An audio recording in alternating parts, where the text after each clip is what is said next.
Hello everyone, this is Yosna. Today I am going to present the paper Are SonarQube Rules Inducing Bugs? This is published on February 2020. SonarQube is an open source static code analysis tool which is used for inspection of the code quality. This tool can be integrated into CI/CD pipeline so the source code can be continuously monitored to detect bugs or code smells or any other security related issues. There are several plugins that are available to integrate with the CI/CD pipeline, including for the Maven, Jenkins, and GitHub. SonarQube rules are segregated into four different types, that's code smells, reliability also known as bugs, vulnerability and security hotspots, which are related to security related issues. The code smells in SonarQube are not the same as the code smells defined by the Fowler. Only 4 among the 22 smells defined by him are included in this SonarQube rules. They are duplicated code, long methods, large class, and long parameter list. SonarQube rule violations classified as bug represent that something is wrong in the program and will soon reflect as a fault. But rules classified as bugs didn't always result in faults. It also provides a feature to customize the rules as per the organization standards.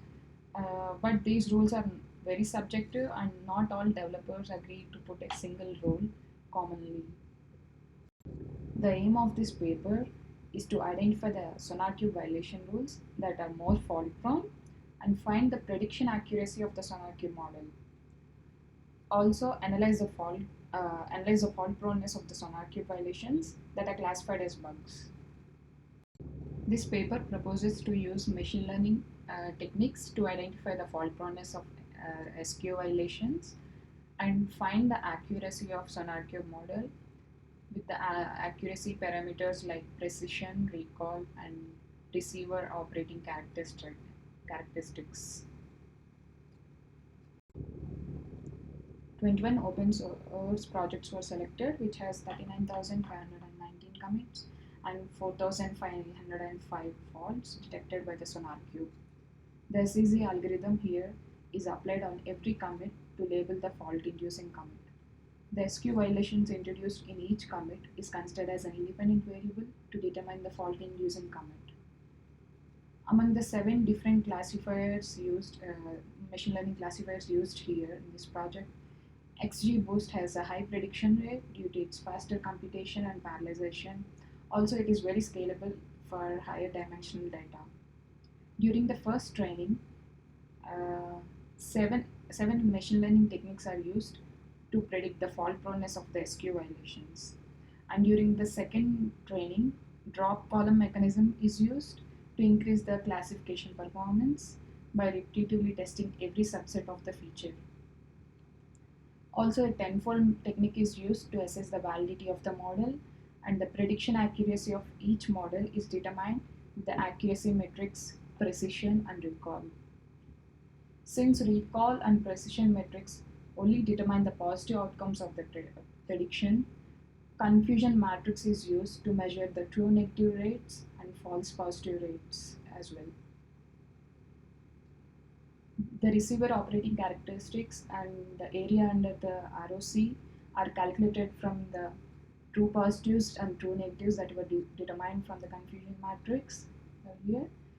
And ROC is very helpful in determining the accuracy in the graphs. Until now, we determined only a set of SQ violations causing the fault proneness. In order to determine which SQ violation is causing the faults, residual analysis is done here. Residuals are calculated for each commit fix pairs by verifying the introduction of the faults while committing and the resolution of the fault caused by the SQ violation. Violations with zero residual percentages which are greater than 94% is also considered as a valid fault causing violation. The residual percentage here helps in determining the cause and effect relationship of the fault and the SQ violation. In the limited number of studies that considered the SonarQube violations, none of them have actually investigated the impact of SQ violations as bugs on faults.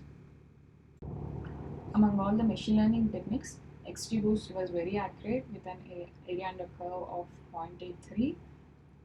The residual analysis is applied on all the results of the XGBoost in order to determine which violation is causing which fault.